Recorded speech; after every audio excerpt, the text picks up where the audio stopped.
지금까지는 봄절기에 관하여 살펴봤습니다. 이 봄절기는 그리스도께서 우리를 위해서 행하신 구속 사역을 의미하는 절기들입니다. 십자가에 죽으시고 고난 당하시고 부활하시고 성천하셔서 우리에게 성령을 부어주신 이 네 가지 사역을 설명하는 게 봄절기예요. 그래서 십자가에 죽으심 유월절, 그가 이 땅에서 고난 당하신 무교절, 부활하신 초실절, 성령을 부어주시는 오순절, 이 봄절기는 전부 예수님이 이 땅에 오셔서 행하신 구속 사역을 이야기하는 것이고요. 그 중간에 한 4개월 정도 간절기가 있습니다. 아무 절기가 없습니다. 이때는 두 가지 일이 벌어집니다. 하나는 곡식이 여무는, 곡식이 자라는 시간, 우리의 신앙으로 말하자면 우리의 믿음이 성장하고 양육되는 시간이고요. 또 하나가 학산입니다. 그리고 나서 7월 1일부터 7월 10일까지가 나팔절이에요. 이 이스라엘 유대인으로는 이게 새해 첫날입니다. 그래서 나팔절, 속죄일, 수장절, 이렇게 세 가지 마지막 절기가 있습니다. 7월 1일부터 10일까지가 나팔절인데 마지막 나팔절 10일째가 대속죄일. 물론 성경에서는 대속죄일이라고 말하지 않고 그냥 속죄일이라고 표현을 합니다. 그리고 15일부터 21일까지가 이제 수장절이 되죠. 그래서 봄절기는 예수님의 초림과 관계가 있고요. 마지막 가을절기는 예수님의 재림과 관계가 있는 절기입니다. 예수님의 재림으로 다 마무리가 되고 끝이 나고 새하늘과 새 땅에 들어가게 되는 수장절로 이제 마무리가 되어지는, 그래서 이것이 전체 우리의 신앙의 중요한 어떤 핵심이고 틀이라고 볼 수 있습니다.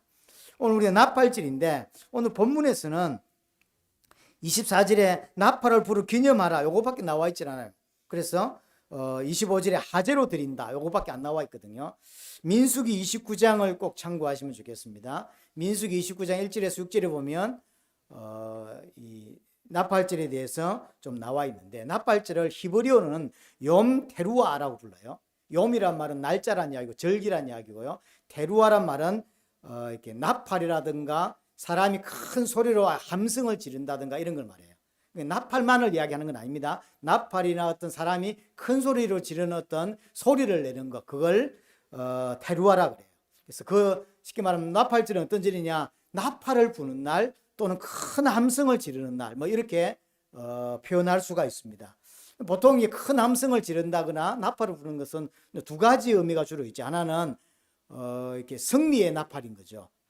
이렇게 기쁨의 함성을 지르고 승리의 나팔이고, 하나는 경고죠.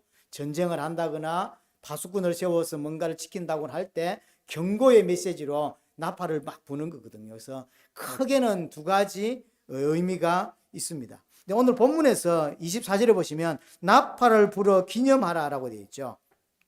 여기는 욤 테루아라고 되어 있지 않고 지크론 테루아라고 되어 있어요. 뭐 같은 의미인데, 테루아란 말은 이제 나팔이나 음성을 뭐 지른다는 이야기고, 지크론이라는 이야기는 기억한다는 뜻이에요. 나팔을 불어서 기억하라는 거예요. 나팔을 불어서 기념을 해야 된다라는 이야기입니다.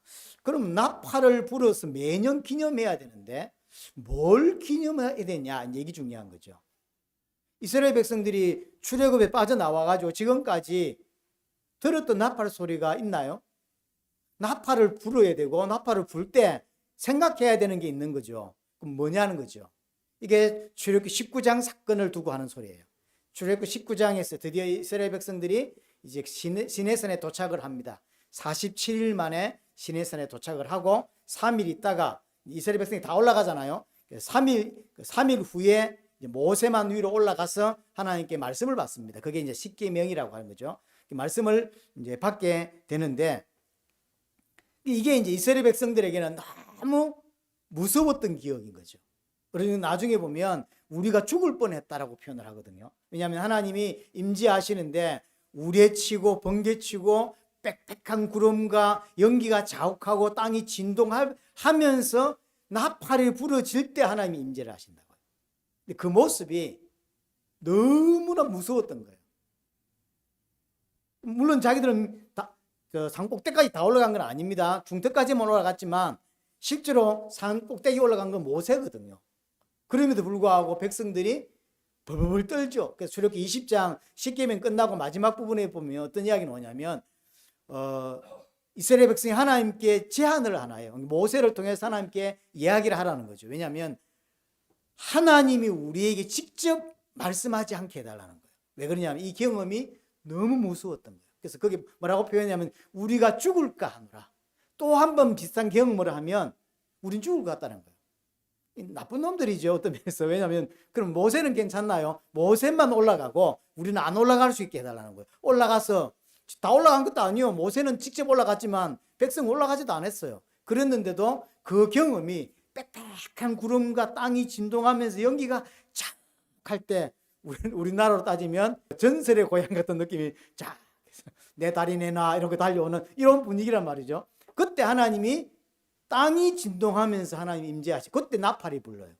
그 경험이 이스라엘에게는 잊지 못할 경험이 된 거죠. 그게 안 좋은 의미로. 그래서 두 번 다시 그 경험을 하면 죽을 것 같다는 거예요. 그래서 하나님께 부탁을 하는 거죠. 요 출애굽기에는 안 나와 있지만 나중에 신명기에 가보면 모세가 가그의 일을 기록하면서 요 이야기를 다시 한번 해요. 그때 하나님이 이스라엘 백성들의 제안을 좋게 여겼다는 거죠. 오케이. 그러면 이제 모세에게만 말씀을 하고, 그럼 모세가 말씀을 듣고 백성들에게 말을 하면, 그러면 직접 하나님께 말씀 받는 것과 별반 다르지 않지 않냐라고 이제 된 거죠. 그래서 하나님이 1호부터 하나님이 이제 모세에게 말씀을 주거나 아니면 선지자에게 말씀을 주어서 받게 되는 거죠. 여기에 선지자가 생기게 된 배경이에요. 그래서 하나님이 선지자에게 말씀을 주고 선지자가 말씀을 받아서 백성들에게 말씀을 준다. 그럼 말씀 자체가 중요한 거죠. 말씀을 받는다는 이야기는 하나님을 만난다는 이야기고, 말씀을 받는다는 이야기는 하나님을 통해서 하나님의 계획을 깨닫는다는 이야기인 거죠. 말씀이 결국 그 다예요. 그 말씀이신 예수 그리스도가 이 땅에 오셨거든요. 결국은 말씀이 다인 거죠.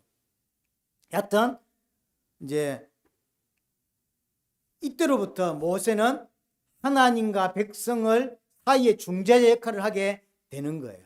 이제 이때부터 사실은 이제 예표로 모세가 예수 그리스도를 예표하고 있다는 사실을 보여주고 있는 모습들인 거죠. 우리에게는 하나님 직접 만나면 죽겠다, 죽을 것 같다는 거죠. 그래서 하나님을 만나야 되는데 누굴 통해 만나냐면 모세를 통해 만나는 거죠. 누굴 이야기하는 거죠? 예수 그리스도를 이야기하는 거죠. 그래서 모세를 통해 하나님을 만나게 되어지고요. 이 말씀을 이제 받고 이스라엘 백성들이 반응이 뭐였냐면 하나님의 주신 말씀 그대로 다 준행하겠습니다 하는 거예요. 그렇게 해서 나온 게 출애굽기 24장에 보면 하나님과 언약을 체결하게 돼요. 이걸 기억하라는 거예요. 나팔절 첫 번째 우리가 마음에 두어야 될 게 뭐냐면, 나팔 소리를 1년에 한 번씩 열흘 동안 낼 때 또 내면서 뭘 기억해야 되냐면 하나님과 우리가 언약을 맺었다는 사실을 기억하라는 거예요. 우리가 하나님 말씀하셨을 때 순종하겠습니다라고 하는 언약을 맺었다고. 그래서 뭘 기억했냐? 하나님은 나의 하나님이고 나는 그의 종이고 나는 그의 피조물이고 나는 그 하나님을 예배해야 되는 피조물이라는 사실을, 나는 하나님의 백성이고 자녀가 되었다는 사실을 영원히 잊지 말라는 거죠.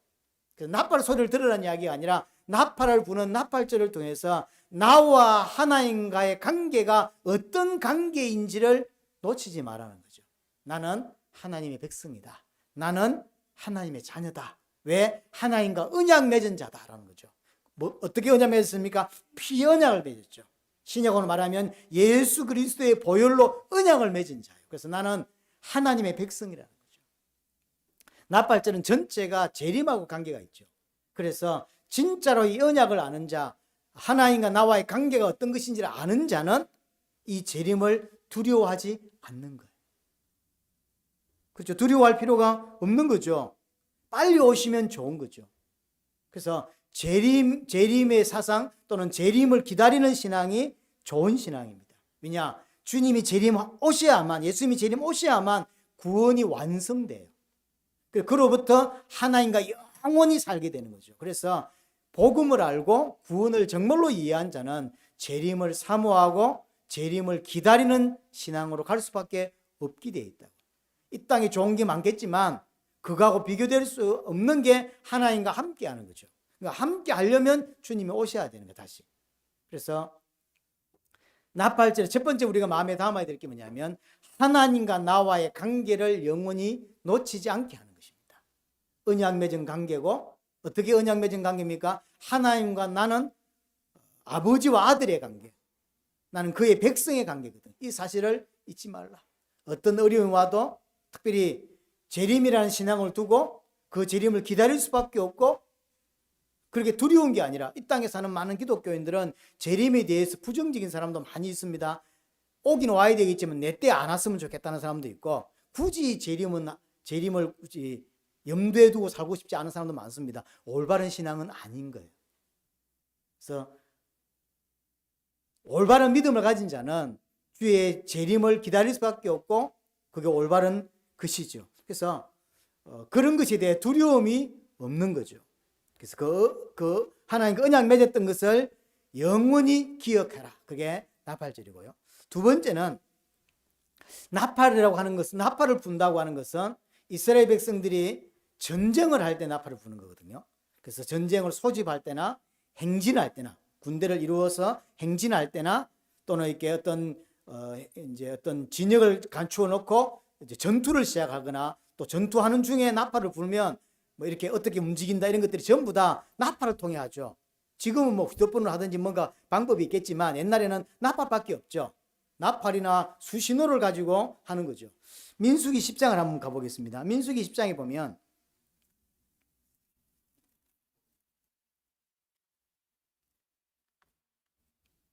10장 1절에 보시면 여호와께서 모세에게 말씀하여 이르시되 2절 은나팔을 둘을 만들어 두들겨 만들어서 그것으로 회중을 소집하며 진영을 출발하게 할 것이라. 3절 나팔 두 개를 불 때는 온 회중이 회막 문 앞에 모여서 네개로 나올 것이요 하나만 불 때는 이스라엘 천부장된 지휘관들이 모여서 네개로 나올 것이고 5절에 너희가 그것을 크게 불 때는 동쪽 진영으로 행진하고 두 번째 크게 불 때는 남쪽 진영으로 행진하고, 이렇게 쭉 설명하죠.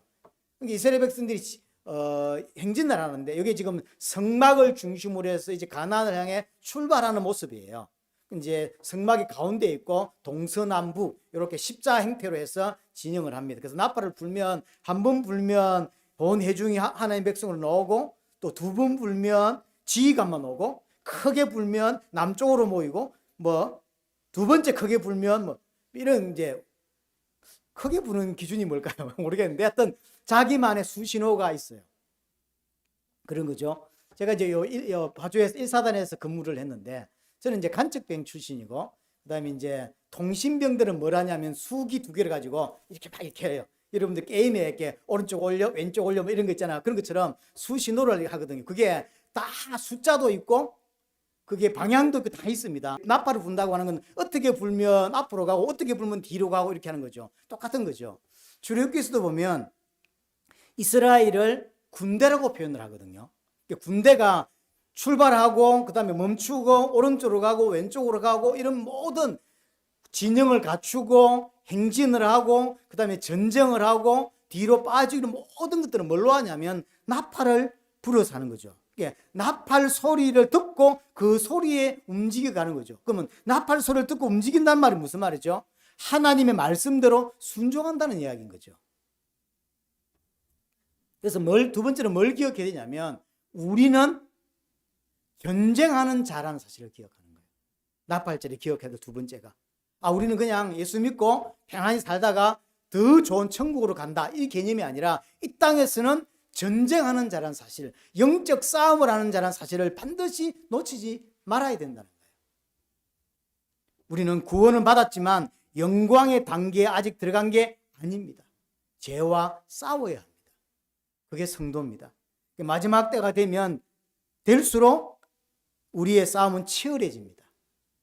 저와 여러분들 이 땅에서 마지막 신앙을 가지고 살아간다고 할 때, 믿음을 지키며 살아간다고 할 때 치열한 영적 싸움이 있을 수밖에 없어요.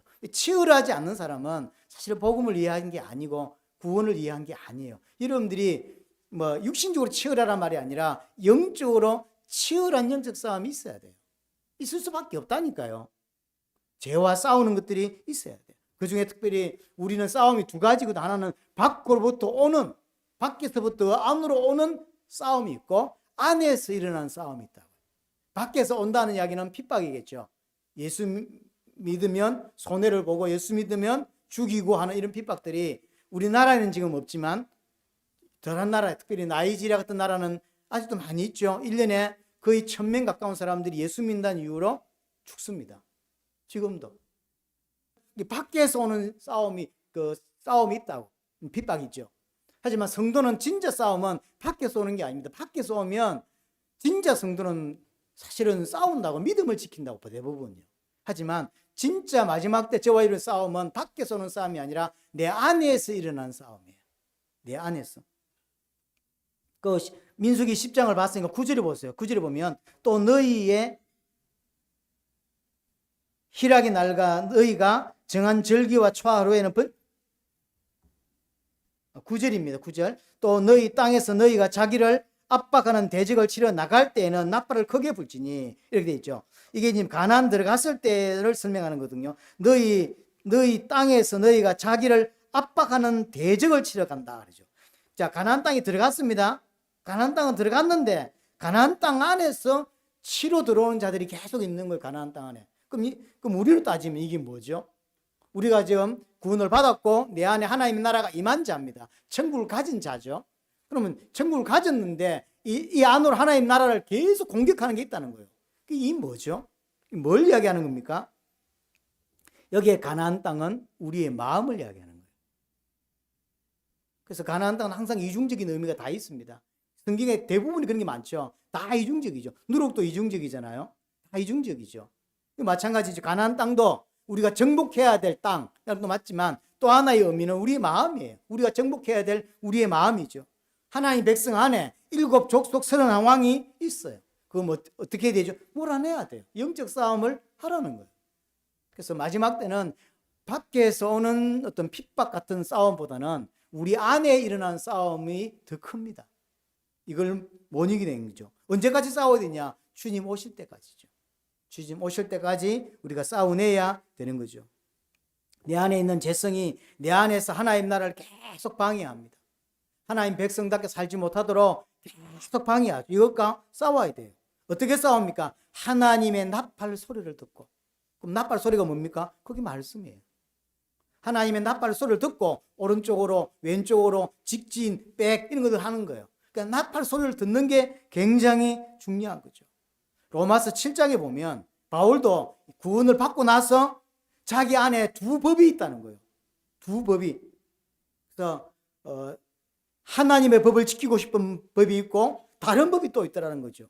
그래서 자기는 정말로 선을 행하기 원하는 나에게 악이 함께 있다. 그래서 오라 나는 공고한 자라도 누가 나를 이 사망의 법에서 건져내겠냐라고 하죠. 그래서 이 표현 때문에 많은 사람들은 바울이 구원받기 전 이야기를 하고 있는 거다라고 이야기하거든요. 그렇지 않습니다. 구원받고 나서 일어나는 현상이에요. 구원받았기 때문에 내 안에서 속사람과 겉사람이 계속 싸우는 거예요. 내 안에 계속 갈등이. 나는 진짜 하나님 위해 살고 싶어 라는 마음이 없지 않아. 있어요. 진짜 있어요. 하지만 계속 하나님과 반대되는 하나님을 대적하는 생각들이 계속 일어난다는 거죠. 바울이 그게 미치겠다는 거예요. 그게 로마서 7장 마지막 부분의 이야기예요. 그러면서 8장에 하나님께 감사하리로다 라고 하면서 성령 이야기를 하잖아요. 진짜 구원받은 자는, 차라리 구원받지 않은 자는 이런 갈등이 없습니다. 갈등이 없어요. 하지만 구원받은 자는 두 가지 마음이 동시에 내 안에 계속 존재한다고. 하나님을 위해서 진짜 살고 싶어. 이 존재해요. 하지만 반대도 존재합니다. 자꾸 하나님과 대적되는, 대치되는 쪽으로 가고자 하는 마음도 있다. 나를 위해서만 살고 싶고 이런 게 있다고. 이 싸움이 있는 것입니다. 여리고성 정복을 할 때 보면 이제 강야를 끝내고 길갈을 요단을 건너서 길갈과 여리고를 정복하게 됩니다. 어떻게 정복하냐면 나팔을 불고 백성이 함성을 지르죠. 이 같은 단어예요. 똑같은 단어가 부두번 나오는 거죠. 나팔을 불고 백성들이 함성을 질렀을 때 하나님이 그 여리고성을 무너뜨리죠. 굉장히 웃기는 사건이죠. 이 사건은. 왜 웃깁니까? 아니 전쟁을 하는데 나팔만 불고 함성만 지르면 어떻게 됩니까? 안 그래요? 근데 전쟁을 하면서 나팔 불고 함성 질렀는데 성이 무너졌다고. 그런 일이 있을 수가 있나요? 말이 안 되는 거죠. 말이 안 되는 걸 하나님이 보여주신 거죠. 왜 보여주셨죠? 순종하면 된다는 걸 보여주는 거예요. 최신식 무기를 가져야만 가나안을 정복하는 게 아니란 말이에요. 우리의 정복 싸움은, 우리의 영적인 싸움은 최신식 무기를 준비하고 개발해서 싸우는 전쟁이 아니라 하나님께 순종함으로 정복할 수 있다는 거예요. 그걸 보여주는 거잖아요. 그래서 나팔을 불고 함성을 질렀다고 한 것은 하나님께 순종하는 소리입니다. 이게. 그래서 여리고성이 무너지면서 이스라엘 백성들이 이제 가나안 땅 입성이 시작이 되는 거거든요. 그래서 이 나팔질이라고 하는 것을 욤 테루아라고 했지만 이스라엘 백성들은 욤 테루아라고 부르지 않고 뭐로 부르냐면 로시 하샤나라고 불러요. 로시 하샤나. 이게 무슨 새로운 날이 시작되었다는 거예요. 이제 길갈과 여리고를 정복하면서 가나안이 들어가게 됐죠. 그러니까 자기 이스라엘 백성 입장에서 볼 때는 새로운 시대가 열린 거예요. 새로운 시대가 열렸다. 그렇죠. 나팔절은 예수님의 재림을 의미하는 것이고 이제는 수장절을 통하여 새하늘 새 땅에 들어가게 되죠. 새로운 시대가 열리는 거죠. 그 똑같이 비춰주는 거예요. 예표죠. 그래서 나팔절은 새로운 시대가 열렸다. 로시라고 하는 게 뭐냐면 머리라는 뜻이에요. 시작점, 시작하게 되는 점이고 하사냐가 뭐냐면 2026년, 2027년하고는 1년 있죠. 해를 말해요. 그러면 해의 첫 시작이란 말이거든요. 우리로 따지면 설날입니다. 그래서 나팔절 7월 1일이 설날입니다. 그래서 새로운 시대가 우리에게 열렸다라는 이야기인 거죠. 어떻게 해요? 여리고를 정복하면서 새 시대가 열리죠. 가나안 땅이 정복이 시작이 되는 거죠. 그게 끝은 아니지만 다윗 왕이 되면서 가나안 정복이 마무리가 되거든요. 그러니까 오래 걸린 거죠. 사실은 따지자면. 그래서 나팔절은 예수님의 재림으로 인하여 새로운 시대가 열리게 되는 걸 이야기하는 것이고 그 새로운 시대는 그냥 열리는 게 아닙니다. 어떻게 열리는 거죠? 싸움을 해야 열리는 거예요. 그래서 이 땅에 나팔절을 통해서 우리는 어떤 자인지를 기억해야 돼요. 싸움하는 자란 사실을. 영적 싸움을 해야 된다는 사실을 기억하시기 바라고요. 세 번째, 나팔은 경고의 의미로 부르는 것입니다. 파수꾼이 경고할 때, 적군이 쳐들어온다라고 할 때 막 나팔을 불면, 그리고 이제 듣겠죠. 저 산 위에서 나팔을 불면 이제 산 넘어올 때까지 시간을 버는 거죠. 경고의 의미인 거죠. 그래서 7월 1일부터 해서 이게 나팔절 시작이거든요. 열흘 동안 붑니다. 7월 10일까지. 그리고 7월 10일 마지막 날이 대속죄일이 되는 거죠. 계속 불어요. 요거는 대부분 모든 절기는 예루살렘 성전에 모여서 지키는 거잖아요. 나팔절은 자기가 있는 곳에 지키는 거예요. 그래서 자기가 있는 곳에 나팔을 계속 부는 겁니다. 뭔 말이냐? 깨어있으라는 거죠. 지금이 마지막 때다. 지금 적군이 쳐들어오고 있다. 잠자면 안 된다. 라고 하는 이야기죠. 육신적으로 이야기하자면. 영적으로도 마찬가지죠. 나팔절이라고 하는 것은 매년 나팔을 불면서 깨어있어야 된다. 주의 재림이 다 됐다. 지금 그렇게 살면 안 된다. 라고 하는 이야기가 나팔절인 거예요. 자신을 돌아보는 거죠. 그래서 나팔절은 그 이름이 많아요. 경외의 날이라고 부르기도 하거든요. 이 뭔 말이냐면 자신을 돌이켜서 하나님이 경외하는 일이 벌어지는 거죠. 또 하나는 회개의 날이라 부르기도 합니다. 그러니까 육신을 위해 살던 자가 나팔 소리를 듣고 아이고야 전쟁이 났구나. 이제 이게 알게 되겠죠. 마찬가지로 나팔 소리를 매년 나팔절을 지키면서 그래 내가 정신 차려야지. 내가 예수 믿는 자인데 이렇게 살면 안 되지. 라고 하는 자신을 돌아보고 자신을 경책하고 그래서 회개하고 하나님께 무릎 꿇는 일이 벌어지는 거죠. 그래서 회개의 날이다라고 이야기하는 거죠. 그리고 그 7월 10일 마지막 날 10일이 이제 속죄일, 다시 말해서 주님의 재림인 거예요. 이제 재림으로 완성이 되어지는 거죠. 이 나팔절 9일 동안 나팔, 정확히 말하면 10일 동안 부는 것이지만 이 9일이라는 이야기는 말 그대로 우리에게는 말세지마를 이야기하는 거죠. 말세지마를 살면서 자신을 돌아보고 회개하고 자신을 하나님 앞에서 바르게 세우려고 그런 노력들이 필요한 거죠. 그래서 이제 유대 기록들을 보니까 유대인들은 이 나팔절을 가장 많이 한 것 중에 하나가 뭐냐면 본인 가정에서 현장에서 막 나팔을 일하면서 불다가 심심하면 계속 부는 거예요. 이놈 계속 불어야 되거든. 그래서 반일을 하다가도 불고요. 쟁기질을 하다가도 불고 막 이제 그러니까 온 동네가 이스라엘 전체가 날린 거죠. 막 부는 거죠. 그러면서 하는 일 중에 하나가 뭐냐면 1년 동안 지내면서 좀 잘못했다고 생각되는 친구나 사람 찾아가서 용서를 비는 걸 반드시 했다고 하죠. 사람과 사람 사이에 있었던 죄를 용서받는 그 일이 나팔절에 일어나는 거죠.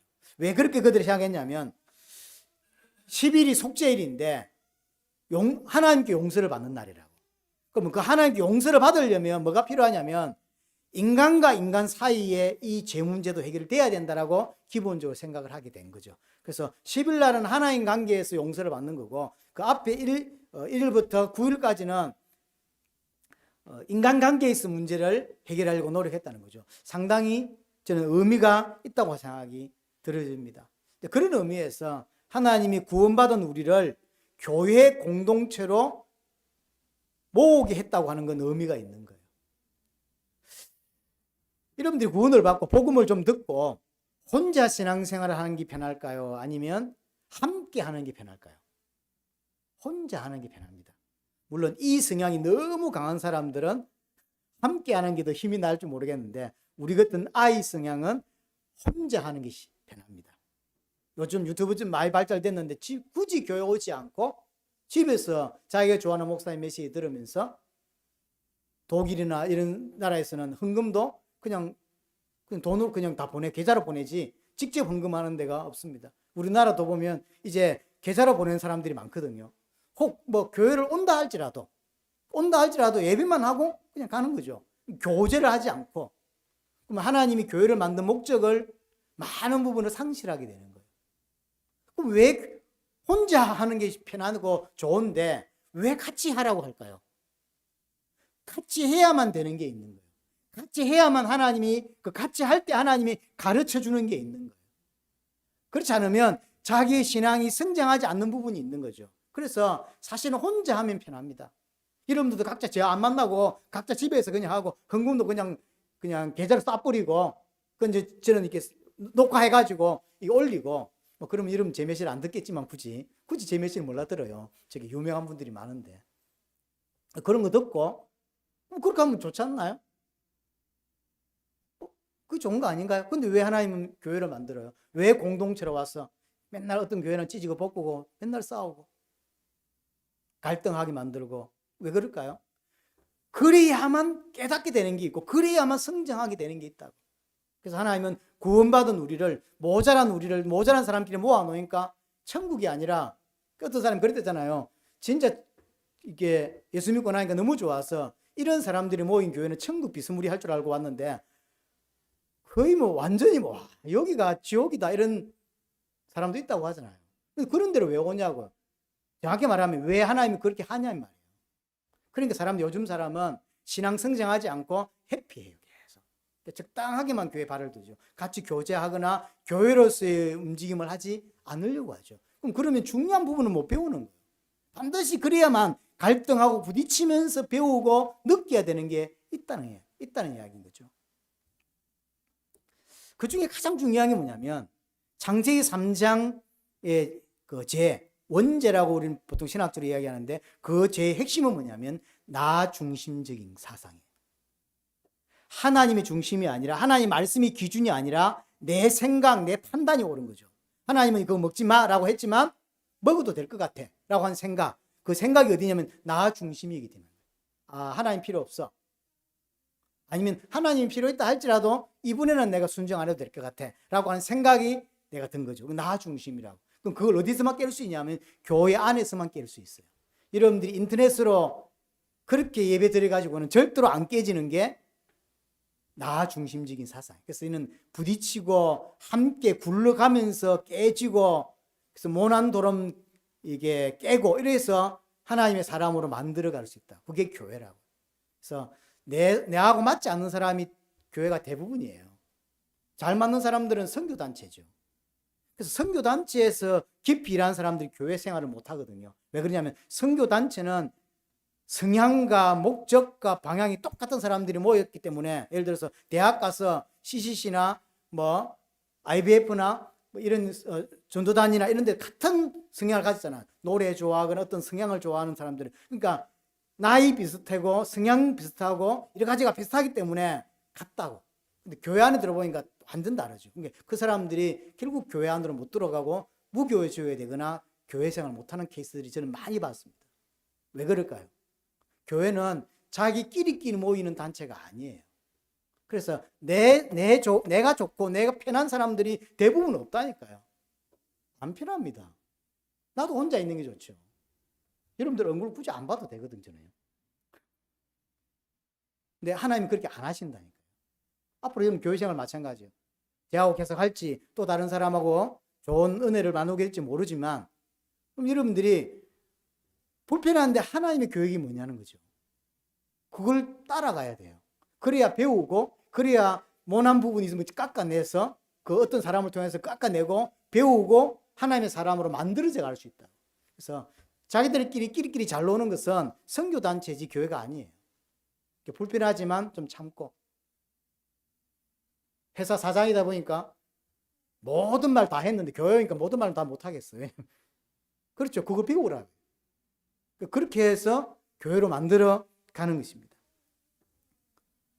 다른 사람을 용납할 줄도 알고 이해할 줄도 알고 배려할 줄도 알고 사랑할 줄도 아는 걸 다 어디서 배워야 하냐면 교회 안에서 배워야 돼요. 내하고 맞지 않는 사람들. 그 모습의 어떤 완성의 모습이 마태복음 16장 24절이죠. 나를 부인하고 내 십자가를 지는 모습으로 가는 거거든요. 그래서 나팔절 세 번째 경건데 끼어있게 만드는 건데 말세의 지마를 살고 있는 우리 교회에 주시는 메시지인 거예요. 없어질 것 때문에 죄짓지 말고 없어질 것 때문에 내 마음을 빼앗기지 않도록 경고하는 거죠. 끼어있으라. 베드로후서 3장 10절에도 주의 날이 도적같이 온다. 깨어있으라는 거죠. 지금 시대가 깨어있기가 힘든 시대예요. 빠지기 쉬운 게 너무 많습니다. 그렇죠? 지금 이 나팔절 메시지가 마지막을 사는 우리에게 꼭 필요한 메시지라고 보이죠. 에스겔 3장과 에스겔 33장에도 하나님이 파수꾼을 세워서 이스라엘을 자꾸 경고하거든요. 나팔을 불게 하죠. 그게 자신을 돌아보게 하는 것입니다. 자, 그러려면 나팔 소리가 분명해야 돼요. 나팔 소리로 이렇게 판단하는 거잖아요. 전쟁을 하고 있는데 나팔을 어떻게 불면 전진, 어떻게 불면 후진, 뭐 이래야 되는데 나팔 소리가 삑사리가 자꾸 나. 이러면 어떻게 되겠죠? 이게 앞으로 가란 말인지 뒤로 가란 말인지 대장만 오라는 이야기인지 구별할 수 없겠죠. 마지막 때가 똑같습니다. 마지막 시대에 교회에 하나님의 말씀이 정확하고 선명하게 선포돼야 돼요. 이게 중요해요.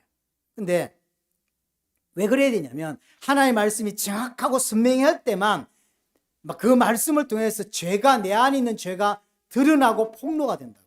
그리고 복음과 율법이 구분이 된다고. 선명하지 못하면 구분을 못 해내는 거예요. 종교와 신앙을 구별할 수 없고 복음과 율법을 구분할 수 없고 내 안에 죄가 드러나지 않아요. 복음이 선명하게 선포되어야만 이게 드러난다고. 그래서 그 드러난 그것이 말씀이 내 마음을 찔러 쪼갠다 그랬거든요. 쪼개려고 하니까 뭐 해야 되죠? 말씀이 선명해야 돼요. 근데 현대 교회는 말씀을 선명하게 할 수 없는 시대입니다. 정말로 말씀을 선명하게 하면 어떻게 될까요? 제가 안산에서도 수요예배하면서 이야기를 한번 한 적이 있는데요.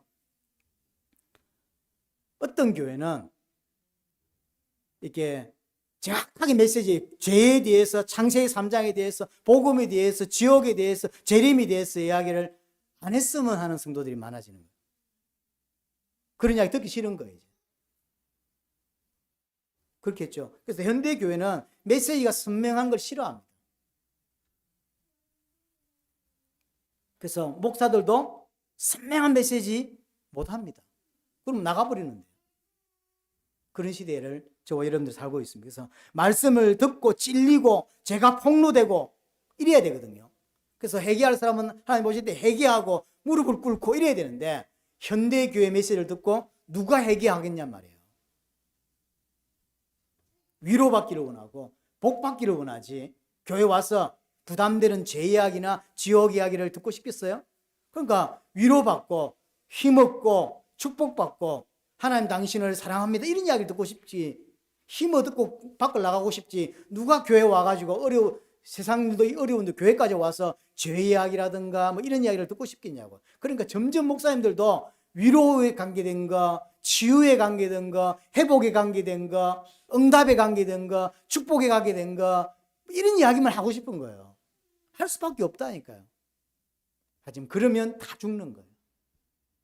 다 죽어요. 진짜 사는 이야기는 선명한 복음 메시지를, 선명한 이야기를 강단에서 들어야 돼요. 그것이 내 마음을 찌른다 할지라도, 그것 때문에 가슴이 아프다 할지라도, 그것 때문에 눈물이 난다 할지라도 정확하게 선포가 돼야 된다고. 그게 어렵다니까요. 어떤 면에서 불가능합니다. 그리고 종말론적인 신앙 가지고 살고 싶지 않아요. 그런데 제리민이 마르나타니 이런 이야기를 하고 싶을까요? 진짜 신앙은 종말론적인 신앙, 주님이 내일 오셔도 아무런 상관없는 마음으로 사는, 그렇죠? 그게 진짜죠. 근데 그렇게 살고 싶지 않아요. 하나님의 말씀을 통하여 나를 점검하고 또 재림을 준비하고 그 재림이 와도 두렵거나 떨리지 않고 기대가 되는 신앙으로 가야 된다고. 그렇게 하기 위해서 나팔은 경고하는 걸 의미하는 거예요. 우리를 깨어나도록. 여러분 주일마다 교회 와서 메시지 들을 때 자꾸 나를 돌아보게 만들고 나를 점검하게 만들고 그렇게 만들어야 되는 거죠. 자, 네 번째입니다. 나팔절은 말 그대로 예수님의 재림을 이야기하는 거예요. 예수님의 재림. 계시록 10장을 한번 가보겠습니다. 계시록 10장. 계시록 10장에 보시면 7절입니다. 계시록 10장 7절에 일곱째 천사가 소리내는 날 그의 나팔을 불려고 할 때에 하나님이 그의 종 선지자들에게 전하신 복음과 같이 하나님의 그 비밀이 이루어지리라 하더라. 일곱째 천사가 나팔을 부는 날 하나님이 그 비밀을 이루신다라고 하죠. 이게 뭐죠? 이게 구원의 완성을 말해요. 일곱째 천사가 나팔을 불었다는 이야기는 주님이 재림하셨다는 이야기예요. 그래서 나팔절은 구원의 완성을 예표하는 절기입니다. 지금 시대가 예수님이 재림하셔도 하나도 이상하지 않은 시대를 저와 여러분들은 분명히 살고 있습니다. 사실 2000년 전에 주님 오신다는 이야기를 했는데 2000년이 지났거든요. 지금 오셔도 하나도 이상하지가 않아요. 근데 만약에 이 의식이 여러분들에게 없으면 주님이 재림하실 거다, 곧 오실 거다, 내가 살아있을 때 주님 오신다는 생각을 가지고 있지 않으면 우리는 100% 육신을 위해 살 수밖에 없어요. 그렇죠? 목사도요, 만약에 주님이 내 살아있을 때 오지 않고 세계복음화가 큰 의미가 없다면 목사가 세계복음화 하면서 거기다 돈을 투자하고 교회를 그 방향으로 끌고 가고 그렇게 하고 싶겠어요? 안 하고 싶어요. 교회가 부흥하는 게 모든 기도고 모든 게 인생의 목표, 설교의 목표도 결국 그것 때문일 수밖에 없어요. 목사도 육신으로 살 수밖에 없고, 여러분 또한 재림이라고 하는 것이 마라나타라는 신앙이 여러분의 가슴에 어느 정도 정리가 안 돼 있으면 100% 육신을 위해 안 살아요. 이 세상을 위해 살아. 세상 사람들을 기준 맞추어서 적당히 산다고. 적당히 교회 왔다 가는 사람밖에 안 된다고. 그래서 매년 나팔절을 통해서 기억하게 하는 거예요. 주님 오신다. 이 사실을. 2000년 동안 안 왔죠? 그래도 계속 구약에서는요, 특별히 에스겔서나 다니엘서를 보시면 미래에 일어날 일들을 예언하는 것들이 많은데 그 예언이 전부 다 예수님의 초림이 아니라 예수님의 재림을 예언하고 있는 것들이 꽤 있습니다. 초림도 안 왔는데 재림을 이야기해요. 얼마나 웃깁니까?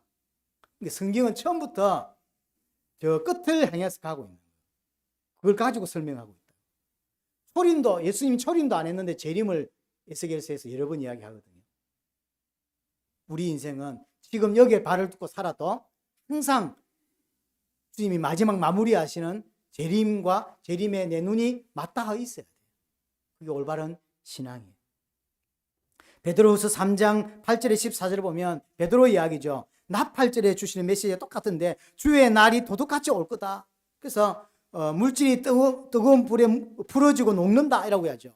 이게 세상이 다 불에 녹고 풀어지고 이런 말들이 나오는데 이게 풀어지고 녹고 이렇게 중요한 게 아니라 이게 뭔 의미인 거냐면 다 드러난다는 뜻이에요. 다 드러난다. 하나님 앞에 우리의 신앙이 다 드러나는 시간표가 온다는 뜻이에요. 그래서 어떻게 해야 되냐? 점도 없고 흠도 없이 그리스도를 평강 가운데 만날 수 있도록 힘써라 하라고 이야기하거든요. 우리가 주의 재림을 두고 어떻게 살아야 될지를 설명하는 거예요. 어떻게 살아야 될지를 하나님 앞에서 말씀을 붙잡고 죄와 싸워야 되는 자로 살아야 되고요. 이 세상에 살지만 영원한 것을 붙잡고 살아야 되고요. 옛사람을 벗어버리고 새 사람을 입고 그리스도로 옷 입는 자로 이 땅을 살아야 되는 것입니다. 지금 저와 여러분들 사는 시대가 마지막 시대라고 보이고요. 이 마지막 시대는 이런 성경에 쓰여졌던 초대교회 로마 시대보다 믿음을 지키기가 훨씬 어려운 시대라는 사실을 기억했으면 좋겠어요. 로마 시대는 창칼로 믿는 사람들을 죽였죠. 그래서 믿음 지키기 어렵다고 생각하지만 그렇지 않습니다. 지금이 훨씬 더 어렵습니다. 왜 그러냐면 복음이 훨씬 더 변질이 잘 되고요. 복음이 왜곡이 잘 되고 가장 타락하기 쉬워요. 가장 세상에 빠지기 쉽다니까요. 어떤 면에서 핍박 없는 시대에는 가짜 성도들이 교회에 엄청 많습니다. 그래서 한국 교회는 가짜 성도가 많아요. 핍박이 오면 어찌 되겠죠? 다 떨어져 나가는 거예요. 그렇게 되겠죠. 그래서 대부분의 신학자들이 그렇게 이야기해요. 저도 그렇게 생각합니다. 정말로 전 세계 교회가 교회로서 회복되려면 엄청난 핍박이 한번 닥쳐야만 된다라고요. 그러면 가짜들이 다 교회를 떠나게 돼 있어요. 그렇지 않으면 교회는 온전한 하나님의 부름받은 사람들만 모이는 교회가 되기 어려울 거다. 그건 대부분의 신학자들이 이야기하는 내용이죠. 저도 그렇게 생각을 합니다. 그렇기 때문에 지금 시대가 믿음을 가지고 올바른 믿음을 가지고 살기가 어려운 시대예요. 적당히 타협하기 좋아하고 타락하기 좋고 복음이 왜곡되기 좋습니다. 그래서 영적으로 깨어 있으라고 하는 거예요. 자, 오늘 나팔절을 지키면서 나팔절 메시지를 들으면서 4가지를 이야기했습니다. 이 4가지를 통해서 또 이번 주간 여러분들 돌아보시고 나를 깨우고 하나님 앞에서 바르게 사는 은혜가 있게 되기를 바랍니다.